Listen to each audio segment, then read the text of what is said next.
my 2020 Road Glide standard, the 107.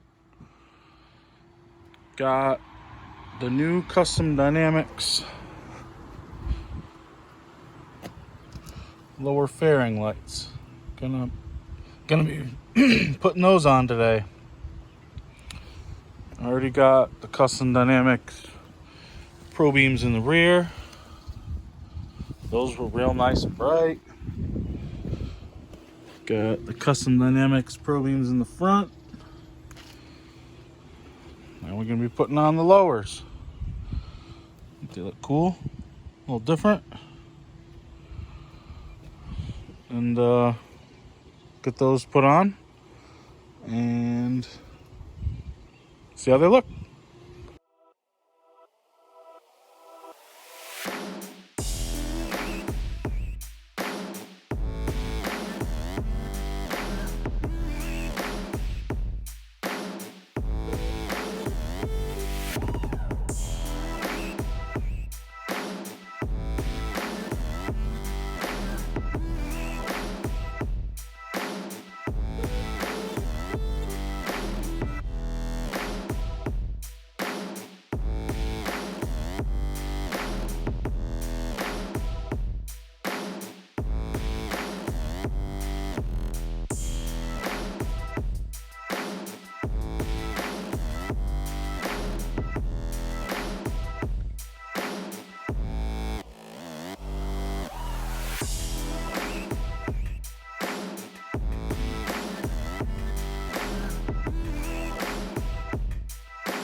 We're back. Got the lights installed now. They look good. So they look real clean in the vents here. They go around. They snapped right in pretty easy. You zip tie the wires up the backbone. They plug in up here underneath the fairing. Really nice quality lights. They do let a little air through them. And Custom Dynamics just last week came out with fillers, so if you don't want any air, they snap in behind it and block all the air.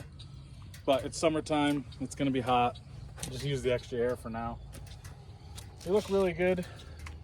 When you turn the flashers on, they turn from white to orange running lights. And it's always better to be seen and get lit with your Custom Dynamics lights. So far we got Custom Dynamics lights front and rear, except the headlight and the tri-bar. Going to Laconia in a week or two. Maybe find a Custom Dynamics vendor up there. Get the tri-bar, maybe the magic strobe module from Custom Dynamics, and everything will be Custom Dynamics except the headlight. Which I like the factory headlight because it shows the little Harley logos, and don't really have any complaints with that yet, but maybe someday buy the Custom Dynamics headlight. Yeah, that's about it. Pretty easy to put on. Took us about, I don't know, half hour taking our time. Just pull the fairing off. It's all plug and play with directions. They just snap right in. And you just hide the wires up the backbone of the frame. All in all, really liking the look though. Like and subscribe. Drop a comment down below. Three Amigos Motorsports.